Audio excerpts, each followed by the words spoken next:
Hey True Crime Besties, welcome back to an all-new episode of Seriously.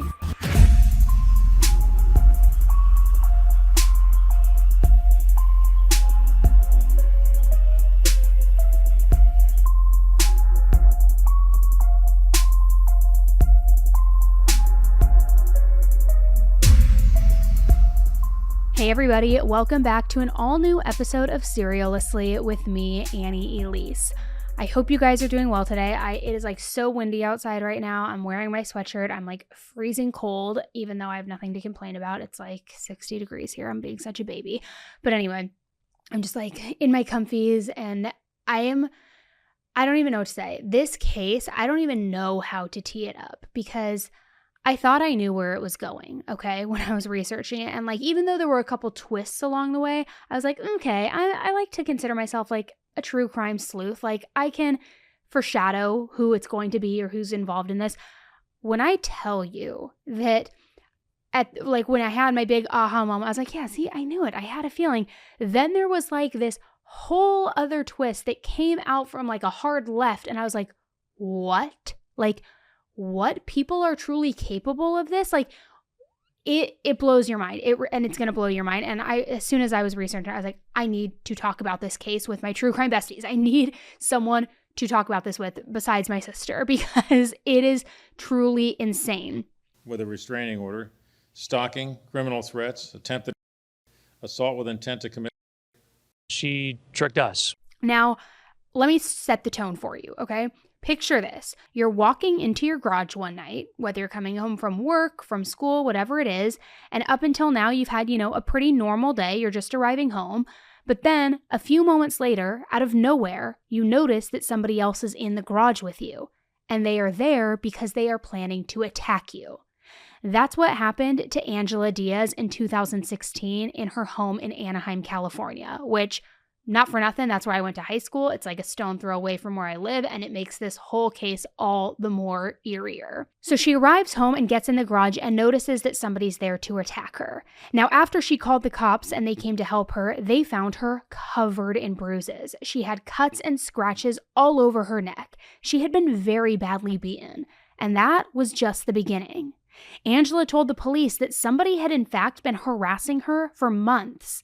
They had been posting ads posing as her online, claiming that she had some sort of fantasy.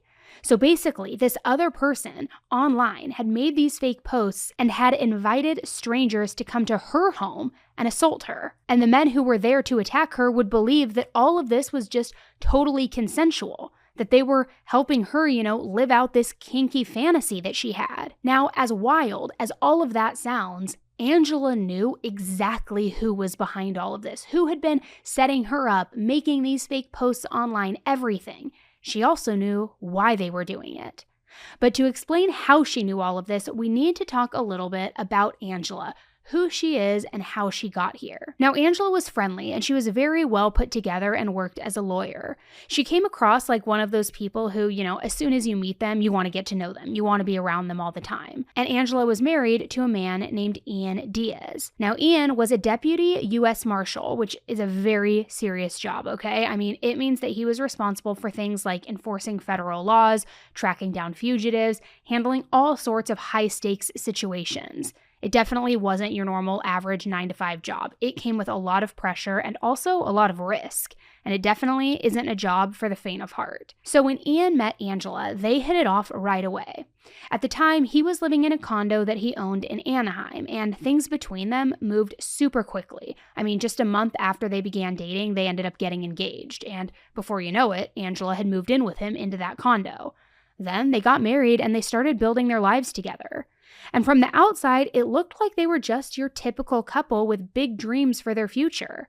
And Angela's dreams were coming true. I mean, soon after moving in with Ian, she ended up finding out that she was pregnant. Not only that, but she was expecting twins. Life could not be better. So just when it seemed like everything was falling into place for Angela and for Ian, things started getting a little weird.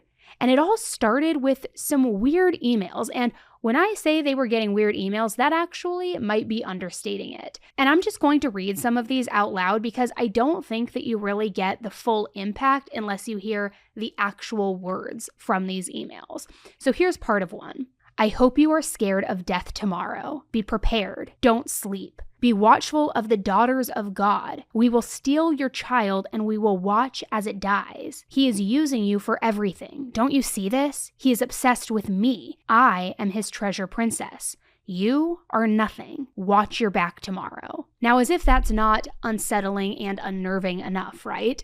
The person who sent these also attached really sick photos to the emails. I mean, I'm talking stuff of like women with their heads chopped off, being cut off, being sexually assaulted, aborted babies. I mean, very disturbing graphic images. So you get the picture. This was for sure scary and unsettling. And I've also got to imagine that anytime someone sends that unhinged of an email, it's natural for your first question to be like, how can somebody even say something like this? Who would send this? Like, what is wrong with this person? Yet that wasn't a question that Angela or Ian were asking, because the moment that they got that very first email, they knew exactly who they were from. Later on, they told the police that they were positive that those letters came from a woman named Michelle Hadley, and Michelle was Ian's ex. Now, on the surface, Michelle seemed pretty normal. She had a good job, and at one point, she even worked at Disneyland, which is kind of cool, right? I mean, apparently Ian loved going to Disney, so that was a major plus for him when they had been together. But it seemed like she had like a relatively normal life. Now, before Michelle and Ian began dating, Michelle had been in another serious relationship. She had actually been married to her high school sweetheart. It, for whatever reason, didn't work out and they ended up getting divorced. And it had hit Michelle pretty hard. But she also knew that she was still young. She had a lot of time ahead of her, to have another shot at love and meet her soulmate and her, next person that she was going to be with. So then Michelle met Ian and they hit it off. But they decided to take things pretty slowly. I mean, they first met in 2013 and it was a little while before they decided to move in together. And in 2015, 2 years later after they met, they took the next step of buying a condo together in Anaheim. And remember earlier when I said that Ian was living in a condo when he met his now wife, Angela? It was the same condo, the one that he had bought with Michelle, his ex. And here's where things get interesting. Michelle paid the entire down payment herself. She fronted all of the money for their condo, while Ian didn't pay a single dime. It's also worth mentioning that Michelle was a little bit younger than Ian. She was in her late 20s when they met, while he was 34 or 35 years old. Yet, despite that age gap, their relationship seemed to be going really well, at least for a little while. But eventually they broke up, and when I tell you this was not a clean break, it was not a clean break. In fact, it got downright ugly. And one of the biggest issues was that condo. Even though Michelle had paid the whole down payment herself and had fronted all of that money, the problem was both of their names were on the deed, on the title. And that meant that Ian was the legal owner as well. So now they were in this really messy fight over who was going to get this condo. Eventually, they ended up settling the issue in court in 2015. And the decision? It was that Ian could stay in the condo, but he had to pay Michelle back some of what she had chipped in already. And if he ever sold it, he was going to have to split the profits with Michelle, which I have to say, that obviously seems fair. So when all was said and done with the court case, Ian and Michelle went their separate ways. Now, for most people, that would probably be the end of it, right? But that's not how it worked out with the two of them at all. See, after the breakup, it was like Michelle had completely changed her entire personality. She turned into a whole different person. Before she had met Ian, Michelle's friends and family had seen her as this super happy person, the type of person who saw the world through an Instagram filter. Just everything was perfect and nothing could go wrong. But now, the rose-colored glasses were gone. Happy, cheerful, optimistic Michelle was nowhere to be found. Needless to say, she was not taking this breakup well. She was feeling burned by the whole situation. She had fronted all of this money for the condo. He now was getting to live in it, and she would only get profits from it if he ever sold it. She also was now, separated from this guy. I mean, it felt like her world was falling apart. And this once optimistic woman was now pretty pessimistic about life.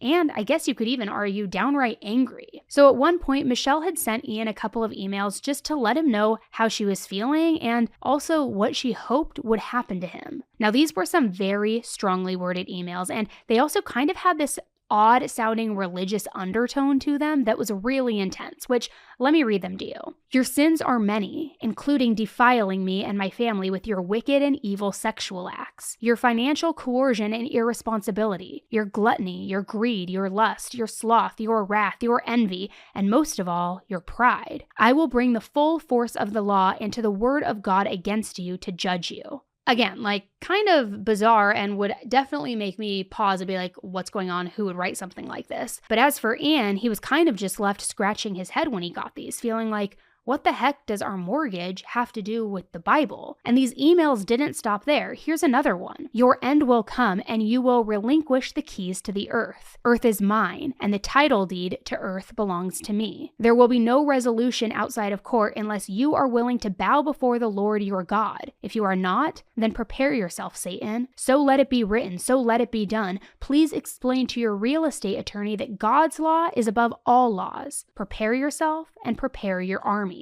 I'm just going to say this. I mean, different strokes for different folks, but it has given me some serious Lori Vallow vibes a little bit in those emails that she used to send to Charles Vallow in the early days before he was killed. I mean, everybody has their own religious practices, which is great and fine and good. But when things get so extreme and there's this sense of radicalism, it gets a little, I don't know, it's a little uncomfy to me at least, just personally. I don't know. How would you react if you received one of these emails? So eventually, it just became all too much for Ian, which I totally get, okay? So he went to the police, and he also confronted Michelle directly, telling her that he was now going to get the authorities involved. He had even sent the police copies of her emails, and he had also sent them to the U.S. Marshal Service, where I'm sure he had a lot of connections since he worked there, right? He also said he was going to work on taking out a restraining order against her. But as all of this was happening, then his new wife, Angela, was also starting to get these emails. However, these emails weren't from Michelle. These emails were from a bunch of different guys who said that they were responding to a Craigslist ad that she had posted. The ads were super explicit and said that Angela was looking for men to come to her house and let her live out a rape fantasy. And these posts were basically an invitation for men to come over and force themselves on her, to ignore her if she ever said no or tried to fight back. I mean, truly just awful. Every woman's worst nightmare, right? And according to these ads, if she said no, it didn't really mean no. It was all part of her fantasy. Now, obviously, this wasn't really a fantasy that she had at all. And I can only imagine what that would feel like being in a situation like that, seeing that there are Craigslist ads posted that look to be from you where you're saying, come to my house, here's my address. If I say no, don't stop. I mean, that is terrifying. You would always be watching your back and being on alert, right? And this was the last straw for Ian and Angela. It was the straw that broke the camel's back. I mean, after that, they went back to the Anaheim Police Department and they finished the last few steps that they needed to get that restraining order against Michelle. And in June of 2016, it was luckily granted. Now, for those of you who don't know, when you get a restraining order, the police do have to notify the person who the restraining order is against, because again, how can they know not to come within a certain distance of you unless they're notified? So a few officers reached out to Michelle to tell her what had happened, and here's where things started to get very interesting, because her reaction wasn't exactly what you would expect. She claimed that she didn't send any threatening emails. Yeah, she admitted that some of the emails looked like they were coming from her main email account,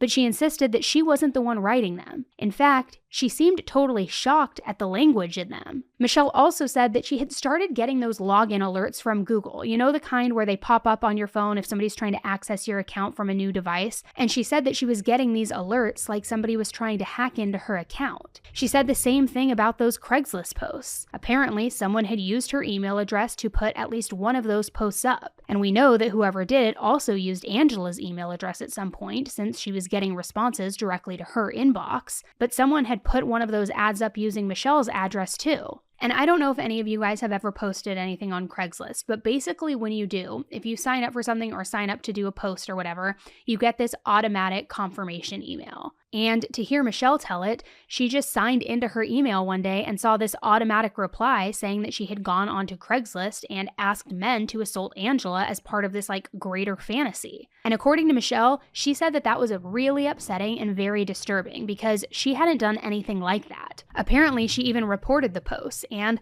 straight up told the people who were working at Craigslist, "I didn't write that." So at this point, the police had heard two different sides to this story. Ian and Angela said that it was Michelle who was sending them these intense, threatening emails. But meanwhile, Michelle was like, wait, hang on a second. That's not me. Somebody is out there pretending to be me. Now, from the sound of it, the police didn't really believe her story about being hacked or being impersonated online, not for a single second.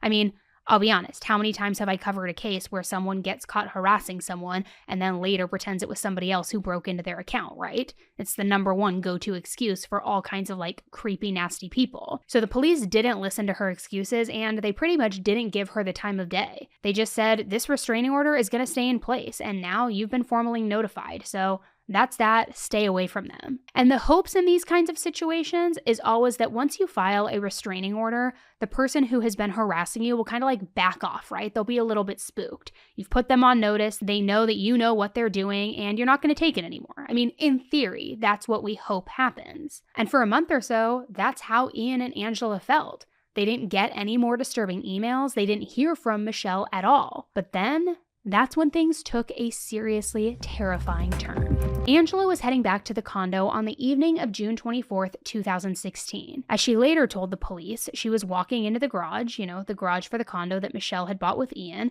and somebody was inside waiting and attacked her. According to Angela, she didn't recognize the man that was in the garage with her. She had never seen him before. But even though there was no connection, no bad blood between them, no beef whatsoever, the attack that he inflicted on her was brutal. I mean, she was lucky to get away. So afterwards, right away, she called the police, and when they got there, that's when they saw that Angela had clearly been through something pretty horrific. She had visible marks on her face, cuts on her skin, she had other injuries that made it clear that she had been through some kind of struggle. And let's also not forget, Angela was pregnant, not just pregnant, but carrying twins. The cops also said that there was bruising around her eyes, marks on her neck, and cuts on her chest. So it was clear that this was a serious attack. And to all appearances, Angela was lucky to be alive and not more seriously injured. So the police didn't waste any time once they saw the scene and saw Angela's injuries. And in a surprise to no one, they zeroed in right away on Michelle. She had a motive, she had a history with Ian, they already had those bizarre threatening emails that had come from her, so she was arrested. But by the next day, thanks to her parents, she was able to post a $10,000 bond and get out of jail. And guess what? When she got out, those emails picked up again. But this time, some of them weren't signed by Michelle. They were signed by somebody named Jason. Now, apparently, Jason Rayburn was Angela's ex-boyfriend from a couple of years earlier. He was a state highway patrol officer who lived on the East Coast, and they had met at a bar before sort of jumping into a super quick relationship. So it was a little odd now for some guy from years ago who had nothing to do with any of this to get involved in this situation and start sending these emails. So was he jealous, and was he wanting to frame Angela's new husband's previous girlfriend, hoping that it would cause a wedge between Angela and Ian and he could work his way back in? Or was it Michelle who was now spooked and knowing that they're on her trail and she was looking for a scapegoat, and so she quickly Googled whoever Angela's ex-boyfriend was? The weird thing was, these new messages all had the same tone and similar wording to those from Michelle's account that were sent earlier. So right away, Angela was like, no, these aren't actually from Jason. It made more sense that someone, namely Michelle, was impersonating this Jason guy to cover their tracks. And then 3 weeks after Michelle's arrest, another Craigslist ad went up. Once again, it asked for someone to come to Angela's house to attack her, and it said that no matter how much she fought back, Angela did not want them to stop what they were doing and to keep going through with the fantasy. And as it turns out, someone did actually respond to this new ad, and they showed up to attack Angela. It was a 17-year-old boy. Now, the good news was Angela spotted him right away while he was still outside in the yard, and she called the police immediately. So they were able to come stop him before he did anything.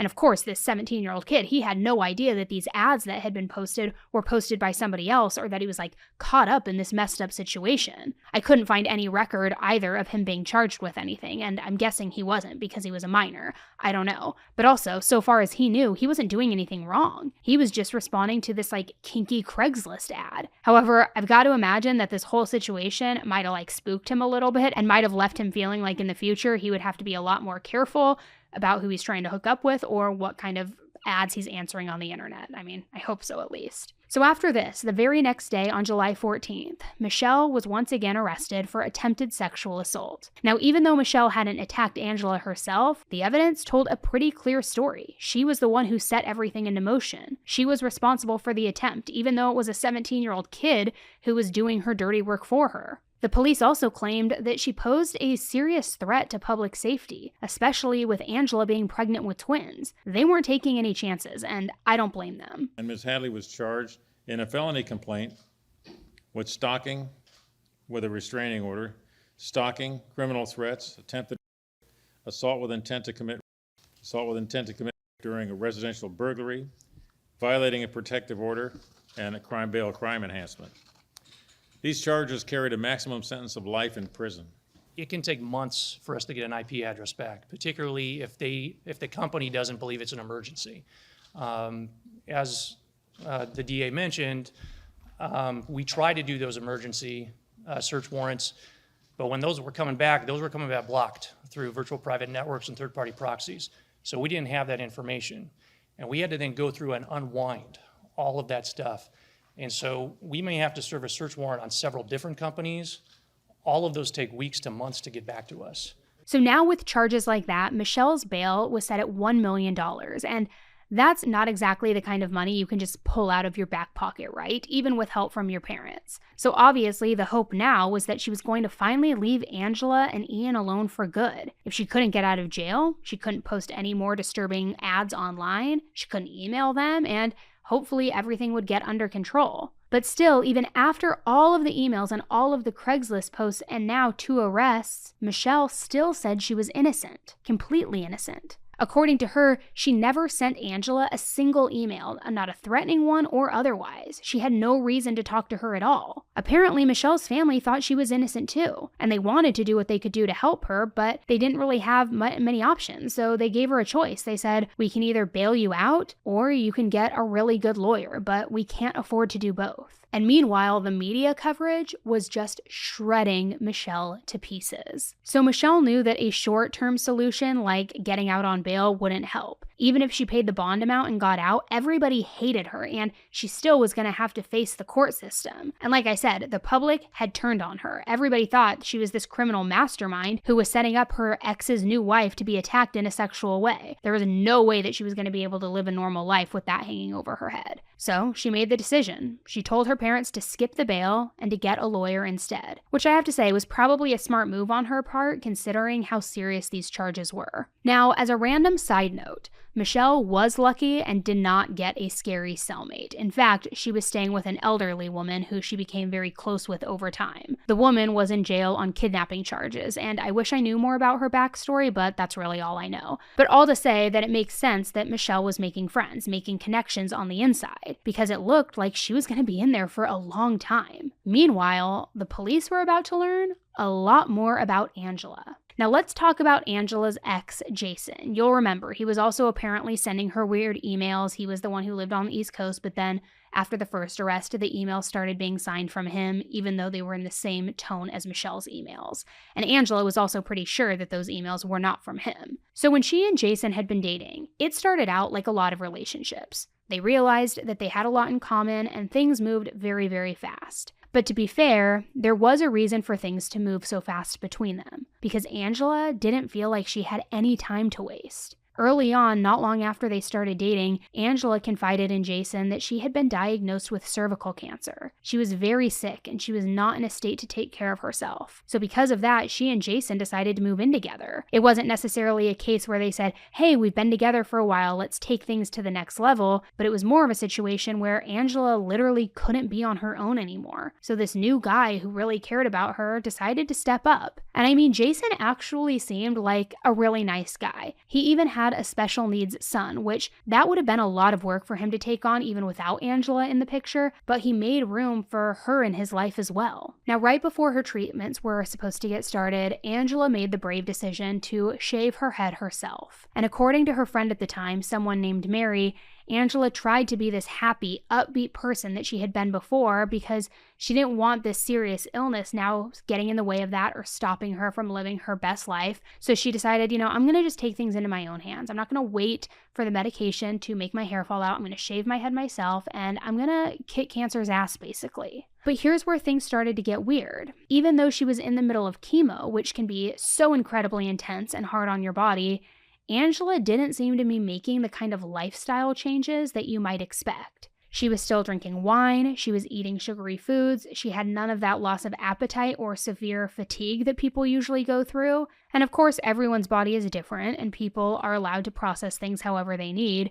So even though Mary thought it was odd, she didn't want to say anything or risk coming across as overly critical of Angela. I mean, her friend had cancer after all. But then one day, when Angela and Mary were hanging out, Angela said something totally out of left field. It was a complete bombshell.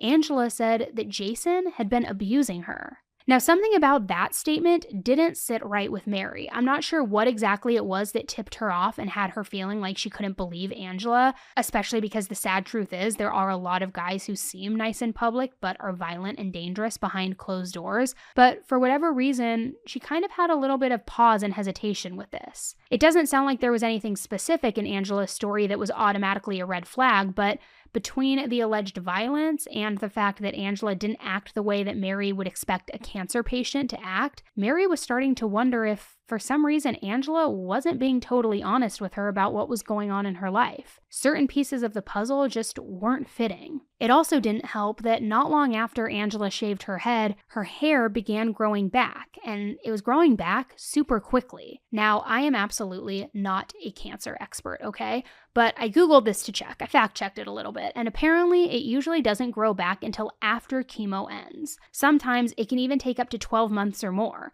It's even possible for hair to look different when it comes back in, thinner, straighter, patchier, that sort of thing. But Angela's came back in much faster than it normally would, and it also looked the exact same as it had before she had shaved it. And I'm not saying it's impossible, but it was all kind of starting to be this bigger pattern with everything else, and it was notable. It was weird. And Mary wasn't the only person who was starting to second guess what Angela had told her. Jason was also starting to pick up on some things. The biggest one being that Angela never asked him to drive her to the doctor's appointments or to pick her up afterward. He would have been happy to do it, and since they lived together, it made more logical sense for Jason to do that than for Angela to reach out to some friend or someone else. And of course, it's not like she would have been able to get herself home from chemo. I mean, she was feeling exhausted or nauseous, right? But never, not once in their entire relationship, did Angela ever have Jason take her to or from the doctor. Now, when Mary was having these doubts about Angela, she sort of just let them nag at her. She didn't act on her suspicions. But Jason, he took things to another level once he was doubting on what Angela was telling him. And frankly, he kind of took them to a pretty intense degree. But I guess when you have big doubts, you've got to make big moves to address them. I don't know. But he reached out to a friend and told them the date of Angela's next appointment, the date she was scheduled to go in and receive chemo. And then he asked that friend to stake out Angela's house all day, see when she left, who she left with, what was really happening. And guess what? Angela never left the house that day. So as soon as Jason's friend told him that Angela had not left the house, she had not gone to that cancer appointment, he was even more confused. I'm not sure what he had been expecting his friend to say. I mean, if maybe he thought that Angela had been going to these appointments, but a friend was driving her or something. But either way, Jason was totally shocked to learn that apparently the treatments weren't happening at all. Now, when Angela was supposed to be getting chemo, she would always send Jason these photos of what was happening, like her hooked up to IVs, things like that. But these were always photos of her arm or a piece of the equipment, something like that. Her face never showed up in any of these photos. So now he did some Googling, probably some reverse Google image searching, and as it turned out, those photos of Angela were not of Angela. She had been stealing other people's pictures, going to different websites or strangers' social media accounts, and then sending those photos to Jason to make him think that it was her who was receiving the treatment for cancer. And I think the evidence is clear now that she wasn't being treated for anything. She didn't have cancer. So Jason and Mary finally sat down and compared notes with each other. And that's when everything really started falling apart. Because you may remember how I told you that when Jason and Angela started dating, she told him that she was a lawyer. Well, Mary worked with Angela, and she knew Angela's job title. And while it was true she did, yes, work at a law firm, it wasn't as a lawyer. She was a paralegal. And there's nothing wrong, of course, with being a paralegal, certainly not, but it was just one more lie to add to this massive stack of other lies that Angela had been telling both Jason and Mary this entire time. So next, Jason and Mary went to finally confront Angela with what they knew. And when they did, Angela doubled down. She swore, "Of course I have cancer. What are you even talking about?" She even told them that they could call her mom and ask her, and that she would show them the papers that she had from all of her different doctor's visits. But Jason and Mary did not take the bait. And I also wonder if she had maybe forged some doctor's notes, or if she had lied to her mom and that's why she offered that specific evidence so quickly. I don't know. But whatever the case, Mary knew better than to let Angela kind of set the agenda and tell her what was what. So instead, Mary asked her if she could see her chemo port, which is this small kind of little catheter type thing that lets the chemo drugs get right into your body. But Angela refused to show it. Of course she wouldn't, because it should be pretty clear now that she didn't even have one. She didn't have cancer. So that's how Jason learned that Angela was a liar. And it should be no surprise that the two of them broke up. And then after that, she eventually got together with Ian. But speaking of Ian, her new husband, was about to drop a bombshell himself. Because on September 30th, 2016, while Michelle was still in jail and while Angela was fearing for her life, everything changed. Because that's when Ian finally sat down with the police and offered to clear everything up. He said he was ready to tell the truth. He was going to tell them everything. And Ian told the investigators that he believed that his wife Angela was actually framing his ex Michelle. Which, yes, you heard that right. The guy walked into the Anaheim police station and was like, "I think my wife is behind all of this." And then he kind of just unloaded a massive list of lies that Angela had allegedly told him. First being her pregnancy with twins. It was total fake news. Apparently, she was never pregnant at all. Apparently, Angela even showed him a sonogram, but then later Ian found out that she had bought it off of Etsy for less than $10. And he said that when he figured that out, he was totally done with her. He even annulled the marriage since they had been married for less than a year. And get this, that wasn't even the biggest lie that Angela had ever told him about herself, which we will get into in a moment. And like I said, guys, just when you think the twists are done coming, they are not, because we have still got a ways to go. Now, on the day that Ian came in and said that Angela had framed Michelle, the police didn't know yet about Angela's past with Jason and that entire fake cancer thing. But now they knew that she had been faking a pregnancy. So with that, they kind of unraveled a whole knot of lies. It wasn't just the framing or the pregnancy or the cancer. Angela had lied about basically every single thing that had ever happened to her. And I wish that I was exaggerating, I truly do, but for her whole life, Angela had been constantly saying things that weren't true. She told people that she had certain jobs when she wasn't working at all. She told people she had a law degree, which she never got. And when the police ended up getting a search warrant to check out her devices, things got even crazier. Angela had apparently been sending these threatening emails to herself the entire time using a VPN to try and cover her tracks, which a VPN is, it's kind of like a tool that makes it look like you're accessing the internet from a different location, hiding your actual IP address. It's meant to protect privacy, but in this case, Angela was using it to make it look like she was someone else, Michelle, and that Michelle was the one sending those crazy emails. It's pretty much automatic. We start, in this case, Anaheim Police Department started with getting search warrants, like emergency search warrants, right away to start verifying the where the emails came from. And then you start, once you go into that, it's not so easy to verify. Here there's something wrong because the IP addresses were disguised. So that obviously required a substantially much greater kind of investigation. This was all just insane. There was no other word for it. I mean, truly just insane. So after Ian turned Angela in, Michelle was finally released from jail. However, by that time, she had already spent nearly 3 months behind bars. 3 whole months of her life that she lost because of Angela's just crazy vendetta against her. Because as it turns out, Angela had been Googling the movie Gone Girl. I mean, you know the one about a woman who fakes her own death and then frames her husband for it. It's not exactly the same story as what happened between Angela and Michelle, but the broad strokes were the same and everything. And remember the time that she claimed that she was attacked in the garage and then called the police, who showed up and found her with bruises and scratches and marks? Well, yeah, it turns out that whole thing was fake too. Angela had staged the entire thing. Remember when Angela supposedly got attacked that first time? She said that somebody jumped her in her garage and that she managed to get away, by the skin of her teeth, and she called the police, and she was covered in all of those cuts and bruises when she got there. Well, it turns out she really did fake that attack. And when she did that, she forgot to keep in mind that there were security cameras all over the condo. Now, the police didn't check them at first. I mean, they believed Angela's report and they didn't think to question it.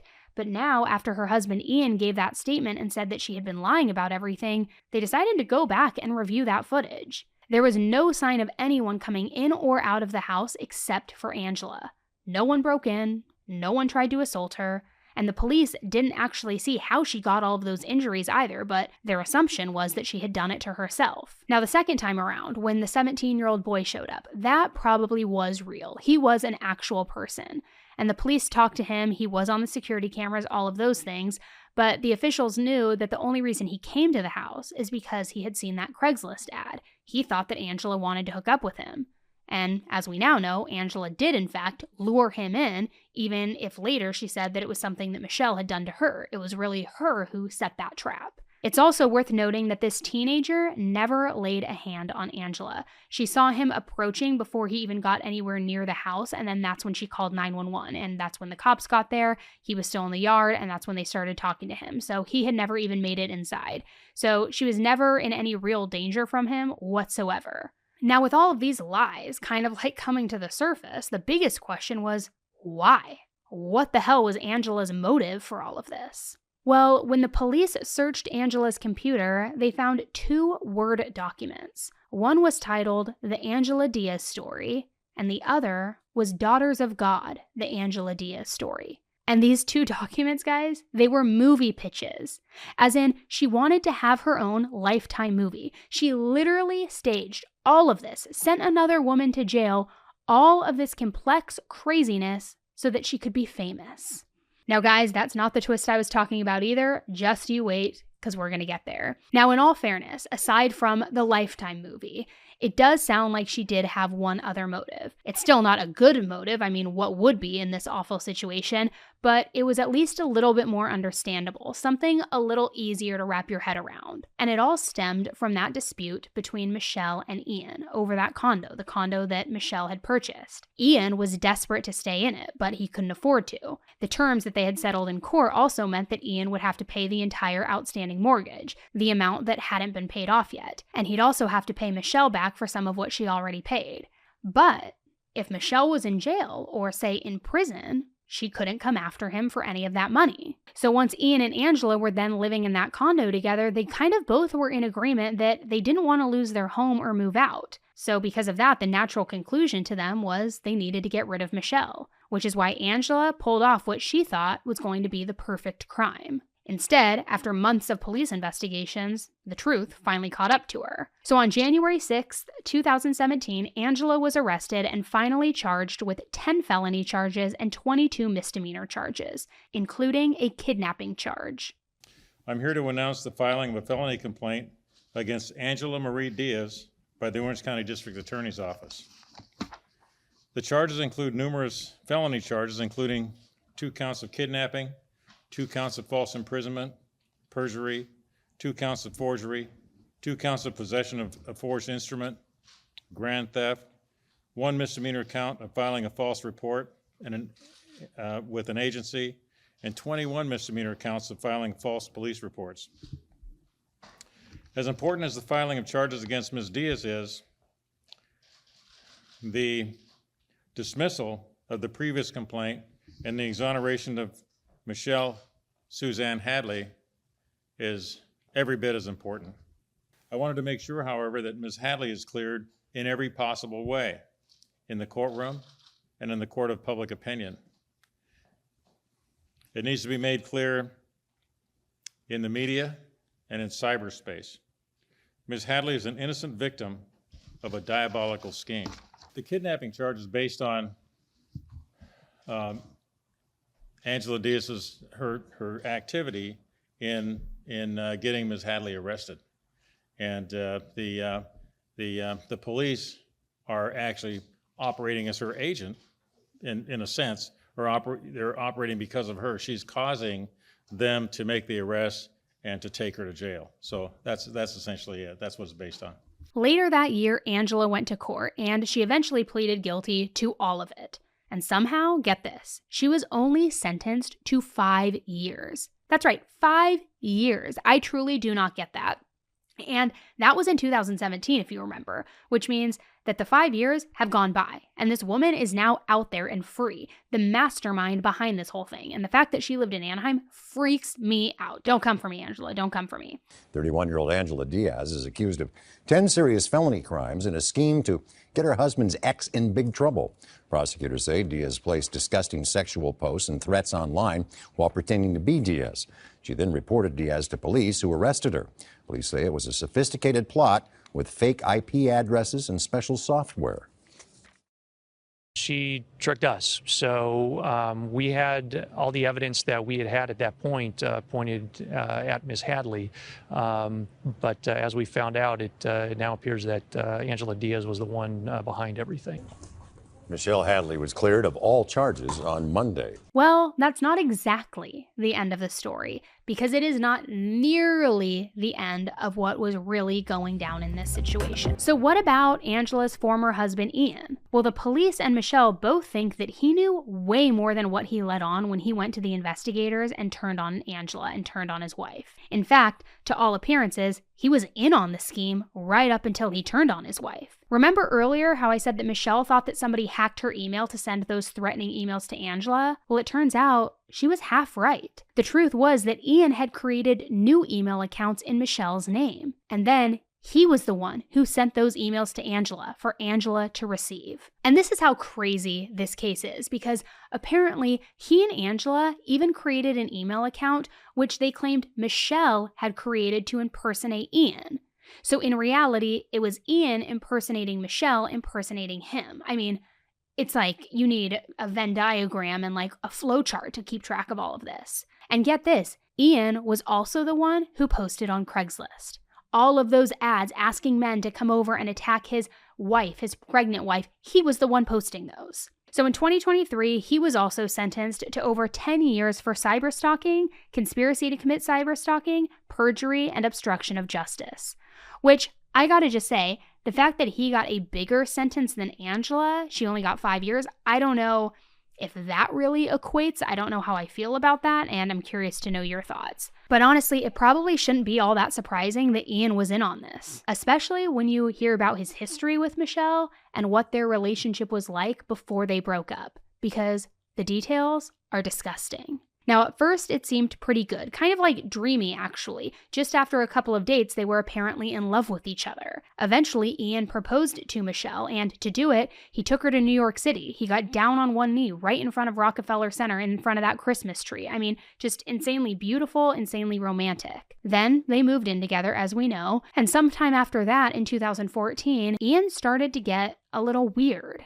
Kind of controlling, at least according to Michelle. She claimed that he started asking her to dress differently, as in wear more revealing clothing. Apparently, Ian had a thing for crop tops, and he wanted Michelle to wear crop tops more often. Then, he wanted her to get her belly button pierced. And it's not like this was a case where Michelle had already, been thinking about getting a piercing or toying with the idea, and then he encouraged her to do it because it's what she ultimately wanted. No. Michelle, in her own words, was a self-proclaimed goody two-shoes. She wasn't into body piercings. But Ian wanted her to make this one very specific change to her body because it was something that he says he would like. So things were kind of getting a little weird. And then after a while, Michelle started to get this odd feeling that Ian might be tracking her. I guess he was sending her these messages asking her why she wasn't home on time for something or where she was or things like that. Even if she was literally only running a couple of minutes late, there would really be no reason he would even know that she was late somewhere. It's not like she was a late person and that person would have been reaching out to Ian asking where Michelle was. It wasn't anything like that. There was really only one way for Ian to have so much information on where she was going and when. And in Michelle's mind, Ian had to be tracking her somehow. But that's not even the worst of it, not by a long shot. Apparently, Ian had a fetish where he thought that it would be hot if Michelle had sex with random men that she didn't even know. And that was not Michelle's jam. She didn't want to do it. But even after she told Ian no, and that she was very clear in the fact that she didn't want to do it, he just kept asking her, kept pursuing it, sort of pushing her boundaries. And it became very high pressure, and the message was clear. He didn't care about what she was comfortable with. He only cared about what he wanted. Well, on Valentine's Day in 2014, literally on Valentine's Day, things changed. See, Michelle had a really bad cold that day, and she was taking all sorts of medicine to try and get it under control. And I'm sure a lot of us have been there, right? You're on the strong stuff. It affects your judgment. It affects your thinking. There's a reason you're not supposed to operate heavy machinery when you're drinking cough syrup. There's also a reason why they sell it behind the counter now. And Michelle was kind of in this sort of cloudy mental state. And once again, Ian asked her to have sex with a stranger and to let him watch. And even though Michelle felt like literal garbage and the last thing that she wanted to do was just hook up with some other guy, she was also sort of worn out and tired from constantly shutting Ian down and constantly telling him no. So this time she was like, okay, sure, we'll do it. Well, Ian did not waste any time at all. He didn't even want to give Michelle a chance to get over her cold and sober up from all of that cough medicine and change her mind. So that very same day, he posted on Craigslist, which, God, this guy loves using Craigslist, right? So he found someone who would let him live out his fantasy. And he gave this guy his address and made all of the plans about when this guy should come over. Then, before the guy could even come over and, do his thing, Ian gave Michelle 3 shots of whiskey. Maybe he tried to convince her that it would help her relax, maybe take the edge off of her nerves, I don't know. But it's important to remember that Michelle drank the whiskey while she was already woozy and out of it because of the cough medicine. So when she added alcohol to the mix, she definitely felt like she was not in a position where she could consent. Not that Ian cared at all. He even set up cameras in the bedroom so that he could record the entire hookup and rewatch it later. So that he could get to relive this whole fucked up situation over and over again. Truly gross. And it was messed up. No question there. Because Michelle had already made it crystal clear to him that she didn't even want to do this in the first place. It just wasn't her thing. But Ian had ignored her boundaries and had pushed her when she was sick, when she was vulnerable, when she was impaired, and not only just getting her to do it, but then going so far as to wanting to record it so that it was something that he could revisit and rewatch over and over again. So once the stranger was done with her, they had had sex, had it all on tape, all the things, Michelle felt sick to her stomach. She eventually went back to Ian and told him that for her, it wasn't this dirty, naughty fantasy fetish thing like it was for him. For her, she felt like she was a victim of a sexual attack. Which, I gotta say, yeah, she was. She was drugged. She was out of it. She certainly didn't give enthusiastic consent. But when faced with the reality of what he had done, do you think that Ian was apologetic? No, of course not. When Michelle told him how she felt, Ian became angry. He lashed out at her for even daring to feel violated. Which to me, I don't know the inner workings of their relationship exactly, just what Michelle has alleged and what he was doing in terms of tracking her and then the sex with random men, the Craigslist posting, all of those things. But to me, it seems pretty indicative of escalation. And who knows where things could have gone had Michelle stayed. But luckily, it should be no surprise that after all of this, the relationship eventually broke down. So that's when they broke up, and that's when they ended up fighting in court over the condo. Then, after that settlement, Ian emailed Michelle one time telling her that he needed to see her, but he wouldn't say why. All he would say was that he wanted her to come see him at the condo. But something about this email kind of set off all of the alarm bells in Michelle's head. She had this gut feeling that if she went to the condo and went alone, and nobody else knew that she was there with Ian, that something bad would happen to her. So she ignored the invitation, and she still couldn't shake the feeling that Ian had some kind of violent intention against her, that he wanted to hurt her. So she basically uprooted her entire life to put as much distance between herself and Ian as possible. She quit her job, she dropped out of the college program that she had been attending, and then she moved in with her parents. She was not the obsessive ex that just couldn't let go like Ian and Angela had made her out to be. She was the one who wanted to get away from her obsessive ex. So then after that came the harassing emails, the supposed Craigslist ads targeting Angela. I mean, this poor, poor woman. Nothing Michelle did was enough to keep her crazy, possessive, predatory ex away. And you can tell that this all had a huge impact on Michelle. I mean, I can't imagine anyone being okay after living through something like that. But she also spoke about how all of this made her feel in her victim impact statement. She said, "He purposefully deprived me of sleep. Because yes, let's just call non-consensual sex what it is. He stalked and spied on me, devalued and triangulated me, harassed me and scared me, and pushed me beyond the limits of my sanity. I was left with complex post-traumatic stress disorder that was so severe it caused deeply frightening and confusing dissociative episodes, something that had never happened to me before dating Mr. Diaz, and something that thankfully hasn't happened since 2016 when this ordeal occurred. And then, as if what he had done to my mind was not enough, he would turn around and he would use it against me to paint me as crazy and unhinged. What a classic move for an abuser, right? I still remember the day we were in his car driving to Los Angeles and he told me about R3s or Romeos in jail. These were the rapists and the sex offenders. He described their conditions to me, not able to be outside or run, urinating and defecating without privacy, hated by the other inmates for what they had done. He asked me how I would feel about it if I were in that situation. That would be my worst nightmare, I told him. Not being able to run free outside, having people believe I had done something so horrible. Yes, the condo was at the center of Ian's attempt to frame me for sexual assault, but you've seen the video footage, Your Honor. This man did not just want the condo. He wanted to ruin my entire life. I mean, what a complete psychopath, am I right? Obviously, this has been a huge nightmare for me, the most traumatic experience of my life, and I'm glad it's finally over. I have a lot of friends and a lot of family who know me very well, and when they saw this in the media, they already knew I didn't do it, and they believed it even before the truth came out.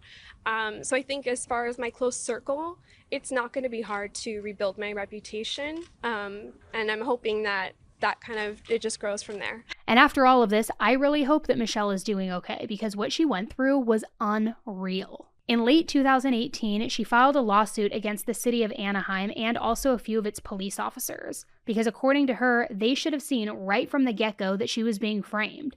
They should have never believed, not even for 1 second, that she had sent even one of those emails or that she had made those posts on Craigslist. According to Michelle, her innocence was obvious from the very beginning. Now, in law enforcement's defense, some of the emails that Michelle sent Ian right after their breakup, where she sounded intense and used religious imagery, those were from her.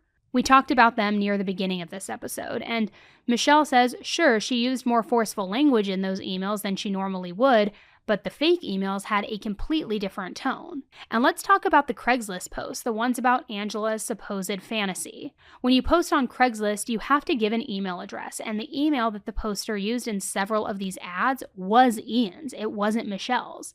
They were also posted from Ian's home address, the IP address, which the police would have known if they had bothered to look into the IP address of those emails, or if they had asked Craigslist for their records about who had put those ads up. But the investigators didn't even bother to look that far. They just took Angela and Ian at their word, and they said Michelle was the one who was doing everything. And you'll remember that Michelle got arrested after that first supposed attack against Angela. Well, while Michelle was still in jail and while her phone was literally in police possession, Angela got another threatening email that she said was from Michelle.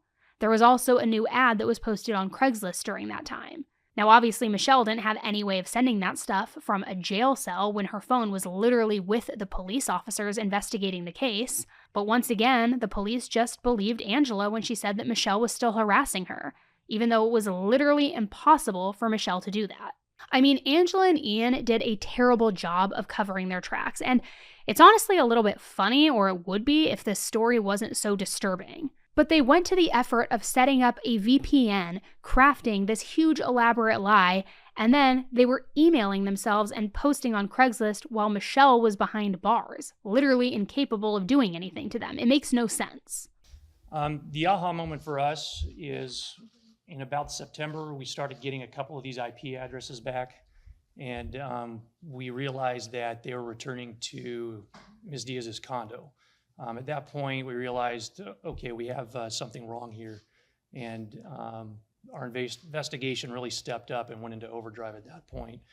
But that was the real aha moment in the case. It was a stupid move that truthfully should have gotten them caught. And it did, eventually, but not until after Michelle had sat in jail for close to 3 months for a crime that she didn't commit. And that's a big part of why she filed her lawsuit. In April of 2021, the suit was settled out of court. Michelle and the city of Anaheim both agreed to keep the details of the settlement under wraps.